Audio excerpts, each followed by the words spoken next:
Daniella, really appreciate you taking the time today. I know that there is a lot happening right now surrounding your mother who has been deported and she has been sent to Mexico. There's a lot of details that I want to hash through here and break down, but take us through the past 8 or 9 days. I know earlier this month, your mother went to meet with officials. She was then detained. Tell us what happened.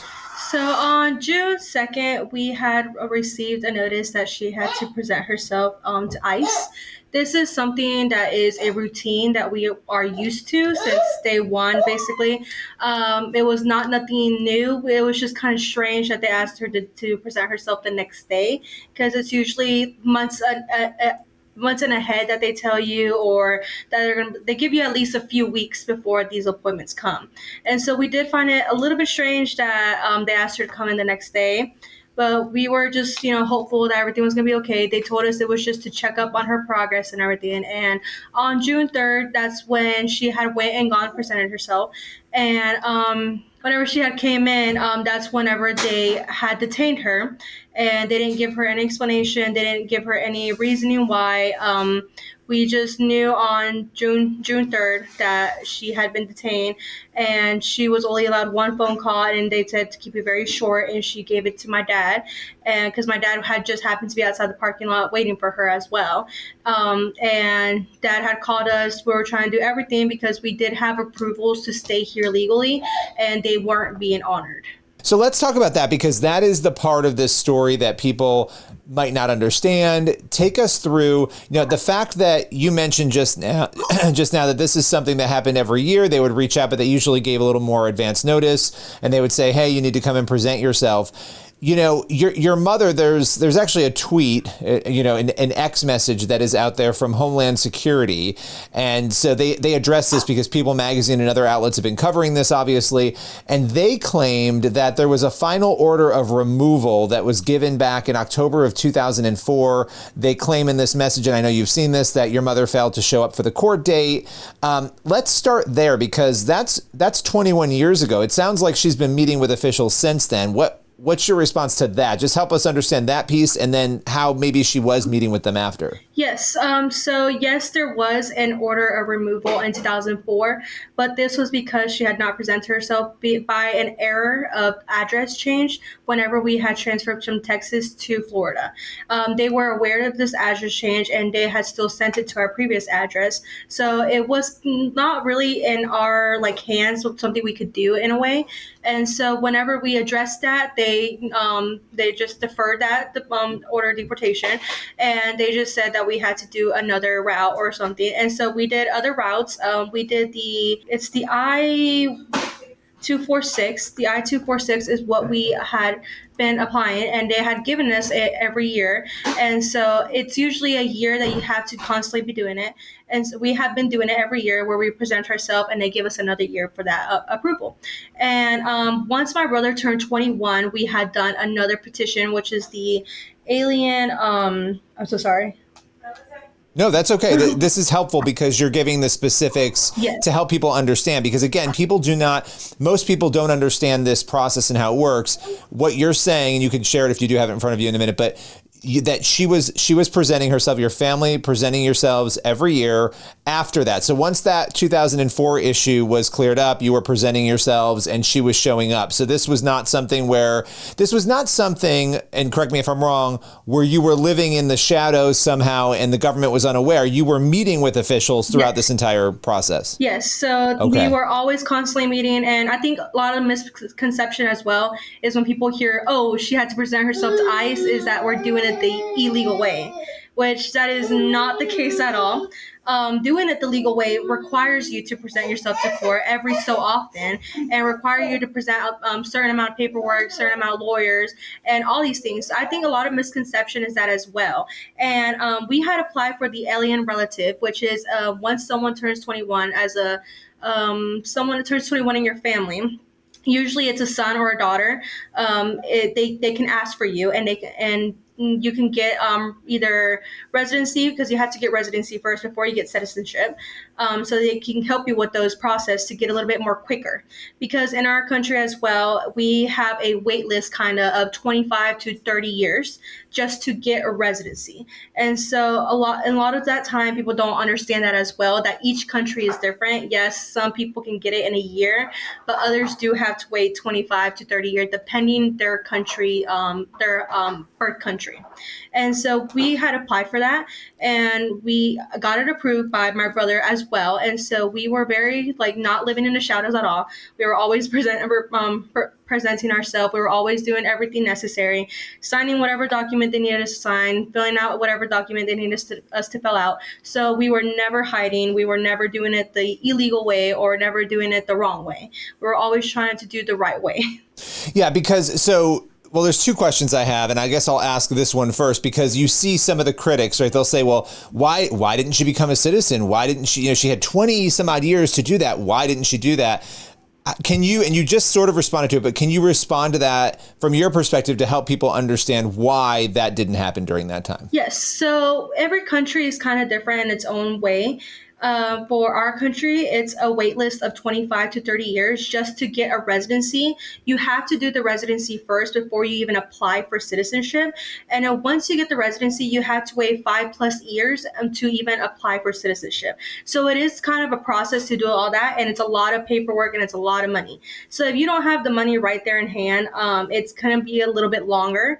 And we have been trying to do everything that we can, especially because whenever we got the first state of removal in 2004, it did kind of back us up a lot, and so we had to like play catch up in a way so that we can get the process going back to where we started, so we didn't have to go back again. Can you help people also understand what it was that brought your family here? Why did your mom come here? How did she come here? Because again, because this is a very heated situation, not just your circumstance, but right now immigration in general, right? There's a lot of emotion and a lot of assumption and not always a lot of fact and detail. So help us understand the fact and detail of why your mom came and why your family actually is here. Yeah, so our family was here because one of my sisters, they were born with a medical condition that in Mexico, they could not help us out or anything. So they recommended us to apply for a medical, medical accommodation visa. So we can stay here for a little bit while she gets those treatments. So we had applied for that. We had gotten approved, and so we came here in 1998. We knew that a medical visa was not going to be a forever kind of thing in a way. And we knew that it wasn't going to, allow us to stay here for a long time. So that's why we started looking at other legal routes so we can stay here, because we knew that she was going to need those treatments for not only a part of her life, she was going to need it for all of her life. And so they started looking for different ways so they can stay here legally. And we started working with lawyers. We started working with all these other people so we can find out what was the best option for us. But your family came, and your mother came legally through that medical visa. Yes. Okay. So that's an important detail. And so how many years, 1998. So yeah, I mean, you're talking, this is almost 3 decades of time that your family has been here. Are any members of your family full citizens? So me and my brother, we were born here. Both of us were born here. Okay. So now, so let's go back now to what happened earlier this month. Your mother was detained. Obviously, you were shocked to hear that. What then happened? Where did they send her? What was the process? And I'm sure you tried to stop it. What did that look like? So whenever we got the call that she had been detained, immediately we started working with our lawyers. We did have a little bit of problem because they didn't know what had happened as well. And so we also did not know where she was headed to. So we had to kind of find out on our own.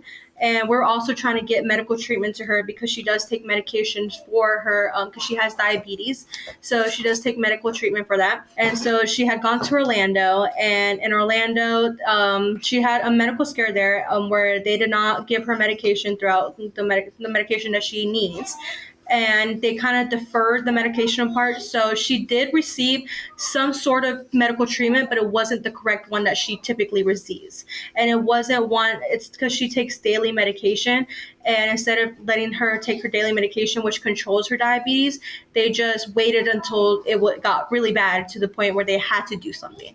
And we did not know anything until the next morning, where she called us and said, hey, I had to sleep in the van. I don't know what's going on. They didn't tell us. They just put us in the van, and now I'm in Pompano Beach. And we're like, what happened. Like, we didn't know what was going on. The first thought I thought was like, why were you sleeping in a van if they were going to transfer you? And she was like, well, I guess they were going to transfer us, and we heard them outside, but they just weren't going to transfer us. And so we slept the night there, and then they transferred us in the morning. And so once she went to Pompano Beach, and she told us that we could no longer communicate with her, so we lost communication for a while. We think it's because, this is just alleged, because she told us of the van story. And so that's why we think they cut communication with us. But once she was going to supposedly Texas, she had called us and sounded the day before she got supposedly moved to Texas. She had called us a day before, and everything sounded normal. She usually tells us the transfers. ICE never let us know where she was being transferred or where she was being headed. So she would usually keep us updated, and so we would kind of know where she was going at and kind of know where she was headed at. But the day before, she had not she did not know anything. We believe she didn't know anything. We believe she didn't know where she was being transferred until June. I want to say June 11th is whenever we had not heard anything of her. We had not heard a phone call. We had not heard anything by ICE. We're constantly trying to call ICE to see where she was at, constantly looking at the location. And once you looked at location, it still told us that she was in Tallahassee, which was not the case, as we know. She was not in Tallahassee because she had been transferred 3 times already. So there was no way she was still in Tallahassee. And she had texted us at 8 a.m. telling us that she had already been transferred to Mexico. We didn't understand because she had the approval. So what was going on that they transferred her to Mexico? So where is she now? How is she doing? Are you in communication with her? She right now is in Mexico. She is doing, I want to say better, as best as she can. She can now finally take her medication as she's supposed to. But of course she misses her family a lot, but at least we get to communicate with her now and know that she's okay. Her bruises are healing up, and she is finally doing better in health as well. She is finally eating and all that. So that's what, we're doing the best we can. She's doing the best we can as well.